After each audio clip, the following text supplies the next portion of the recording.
अस्सलाम वालेकुम वरहमतुल्लाहि वबरकातुहू। मोहतरम प्यारे नाज़रीन किराम, उम्मीद करता हूँ कि आप खैरियत आफियत से होंगे।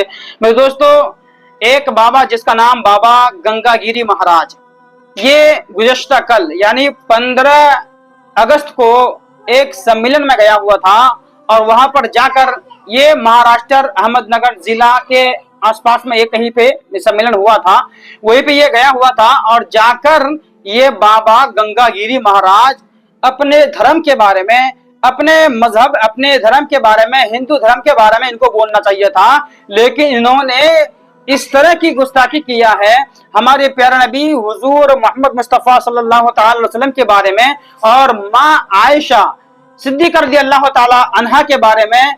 इन्होंने इस तरह से गुस्ताखी किया है मेरे दोस्त, इस अल्फाज को सुनाना बेहतर नहीं समझते हैं, लेकिन मेरे दोस्तों इन्होंने थोड़ा अल्फाज मैं आपको सुना रहा हूं, आप पहले इस अल्फाज को सुने।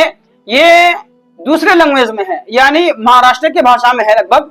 तो ये क्या कह रहे हैं आप इनको सुन ले, उसके बाद फिर महाराष्ट्र के जनाब इम्तियाज जलील ने इसके बारे में क्या कहा है, लोगों को क्या संदेश दिया है, पुलिस प्रशासन को क्या कहा है, आप पूरी वीडियो जरूर देख के जाए। उसके बाद मैं फिर आपसे कुछ बातें करूंगा, वो सारी बातें आप जरूर सुनकर जाए।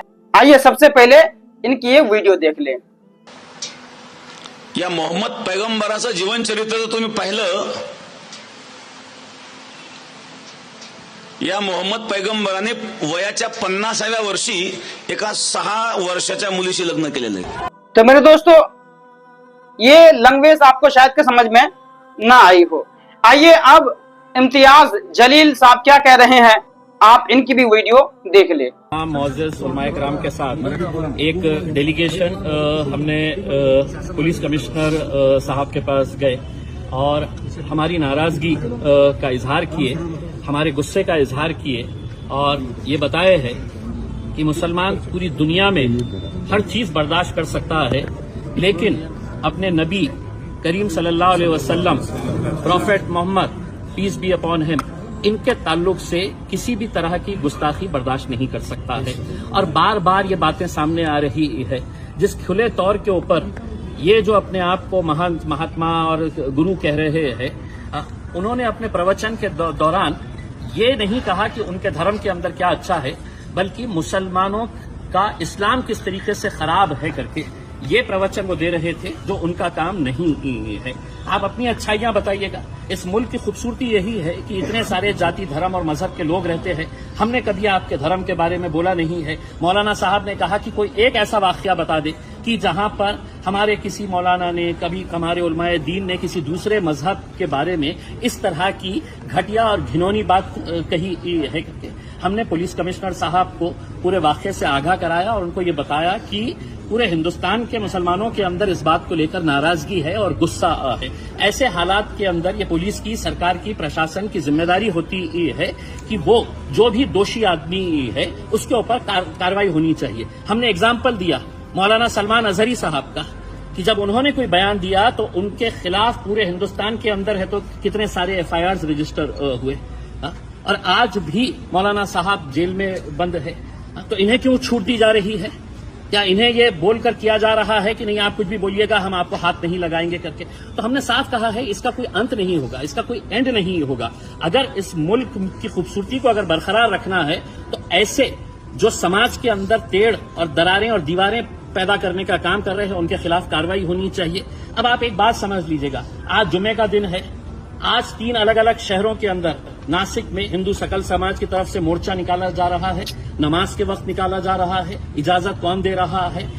नंदुरबार के अंदर है तो आज जुमे के दिन नमाज के वक्त में आंदोलन किया जा रहा है। अमरावती के अंदर किया जा रहा है। तो ये इजाजत कौन दे रहा है कि जुमे के दिन इस तरह के मामले को? हमने बांग्लादेश में अगर हिंदुओं पर अत्याचार हो रहा है तो ये बात समझ लेना कि वहां पर मुसलमानों के ऊपर भी अत्याचार हो रहा है। हमने दोनों ही हिंदुओं के ऊपर और मुसलमानों के ऊपर जो अत्याचार हो रहा है हमने उसकी निंदा की है। हमने उसको खत्म होना चाहिए, इसकी हमने कई जोर तरीके से हमने ये आवाज उठाई है, लेकिन वहां पे हो रहा है इसलिए अब नासिक के अंदर दुकानें बंद करवाओ, आप जबरदस्ती वहां पे है तो इस तरह का माहौल तैयार कर रहे हैं। तो हम समझते हैं ये एक सोची समझी साजिश का एक हिस्सा है, एक षड्यंत्र है। और हम तमाम नौजवानों से अपील करना चाहेंगे, खास तौर से आपका गुस्सा जायज है, हम इस मुद्दे के ऊपर किसी तरह का कोई कॉम्प्रोमाइज बर्दाश्त नहीं करेंगे। दुनिया का मुसलमान नहीं बर्दाश्त कर सकता है अपने नबी के खिलाफ, लेकिन कहीं ऐसा ना हो जाए कि हम उनकी साजिशों का शिकार हो जाएं।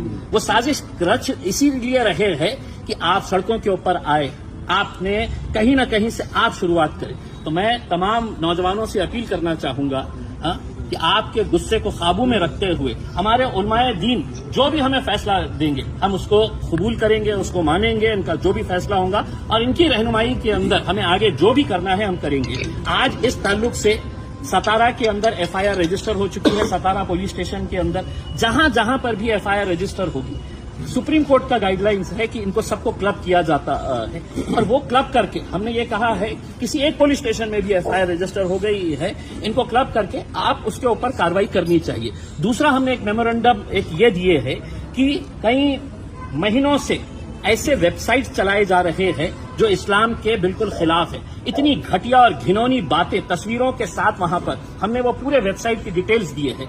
2 महीना पहले ये वेबसाइट की डिटेल्स एक मेमोरेंडम के तौर के ऊपर यहां पर पुलिस स्टेशन के अंदर जमा की जा चुकी है, उसका इनवर्ड है। हमने वो कॉपी किया और उनको ये कहा कि एक वेबसाइट के ऊपर है तो आप एक्शन लीजिए, ताकि दूसरों को ये सबक मिले कि आप किसी दूसरे धर्म के बारे में इस तरह के वेबसाइट्स बना के वहां पे किस तरह की अश्लील बातें की जा रही है, इसके ऊपर भी कार्रवाई करना। पुलिस कमिश्नर साहब ने आश्वासन दिए हैं कि मैं हर तरीके से जो भी मुद्दा हमने उठाया है उन्होंने हमें सहकार्य करने का, एक्शन लेने का उन्होंने भरोसा दिलाया। तो आपको लगता नहीं कि इसके अंदर राजनीति हो रही? देखिए, अब लोग बहुत होशियार हो चुके हैं, लोगों को बहुत अच्छे तरीके से समझ में आता है कि क्या इसके पीछे का क्या क्या खेल नजर आ रहा है। हम तो औरंगाबाद की आवाम का तहे दिल से शुक्रिया अदा करना चाहते हैं कि आज वो लोग भी इस बात को अच्छी तरीके से समझ रहे हैं कि इसके पीछे क्या साजिशें रची जा रही है और किस तरीके से हमें उसका निशाना बनाया जा रहा है, हमारे साथ खेला जा रहा है करके। उसमें कानूनी तौर के ऊपर जो भी लड़ाई रहेगी हम वो पूरी तरीके से लड़ाई लड़ेंगे। और प्रकाश आंबेडकरांनी मागच्या महिन्यात एक सुरुवात, देखिए, हम ये बात आज भी मान रहे हैं कि इसमें कोई दो राय नहीं है कि मुसलमानों ने दिल खोलकर नरेंद्र मोदी के खिलाफ वोट दिया, इंडिया अलायंस को। और ये जो हुकूमत आज बैठी हुई है सरकार, वो अच्छी तरह से जानती है कि लाडली बहन कर लो, लाडली भाई कर लो, लाडले पप्पा कर लो, लाडले अम्मी कर लो, उनको पैसा देने के बावजूद भी वो सत्ता में नहीं आ सकते हैं। अगर उन्हें सत्ता में आना है तो कहीं न कहीं माहौल खराब करना और उसी की साजिश का ही नतीजा है। मेरे दोस्तों, आपने वीडियो देख लिया। देखिए ये बाबा ने किस तरह की गुस्ताखी किया, इन्होंने मेरे नबी की शान में गुस्ताखी किया और माँ आयशा सिद्दीक़ा रज़ियल्लाहु ताला अन्हा के बारे में उन्होंने गुस्ताखी किया। मेरे दोस्तों, मुसलमान हर एक चीज तो बर्दाश्त कर सकता है, लेकिन नबी की शान में गुस्ताखी कभी बर्दाश्त नहीं कर सकता। सिर्फ ये हिंदुस्तान के मुसलमान की बात नहीं, बल्कि पूरे दुनिया के मुसलमानों को इन्होंने ठेस पहुंचाया है। पूरे दुनिया के मुसलमानों के दिल में इन्होंने ठेस पहुंचाया है, तकलीफ पहुंचाया है। हम हुकूमत से गुजारिश कर रहे हैं कि हुकूमत इसको है बहुत जल्द जो है सलाखों के जेल के सलाखों के पीछे करे और बहुत जल्द इसको सख्त से सख्त सजा और बहुत जल्द इसके ऊपर कार्रवाई होनी चाहिए। हम हुकूमत से गुजारिश और अपील कर रहे हैं।